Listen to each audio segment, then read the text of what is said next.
सनीवुड forest में सुबह का सूरज उग रहा है। हर तरफ पेड़ पौधे और जीव जंतु नई सुबह का स्वागत कर रहे हैं।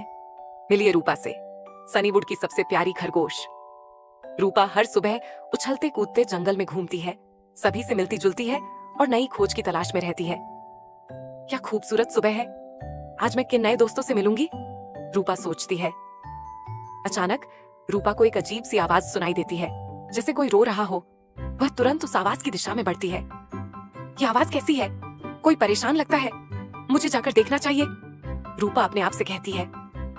रूपा एक बड़े ओक के पेड़ के पीछे जाती है और वहां उसे चीकू नाम का एक गिलहरी मिलता है, जो उदास और अकेला दिखाई देता है।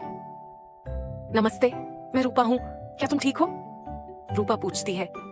मेरे सारे एकोर्न्स गायब हो गए हैं, मैंने कल रात उन्हें इकट्ठा किया था, पर अब सब कुछ खो गया है, चीकू उदासी से जवाब देता है। रूपा चीकू की मदद करने का फैसला करती है। चिंता मत करो चीकू, हम मिलकर तुम्हारे एकोर्न्स ढूंढेंगे, रूपा ने कहा। वे दोनों मिलकर जंगल में आगे बढ़ते हैं और रास्ते में उन्हें मिंटी माउस मिलती है। मिंटी उन्हें बताती है कि उसने कुछ एकोर्न्स को ओक के ग्रो की ओर लुढ़कते हुए देखा था। धन्यवाद मिंटी, हम वहां जाकर देखेंगे, रूपा ने कहा। उसके बाद मनीद मंकी उन्हें एक शॉर्टकट का सुझाव देता है, जो उन्हें ओक के ग्रो तक ले जाने का दावा करता है।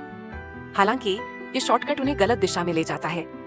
अंत में वे दादू उल्लू की मदद से ओक के ग्रो पहुंचते हैं, जहां उन्हें एक चिपमंक मिलता है, जिसने एकोर्न्स जमा कर रखे होते हैं।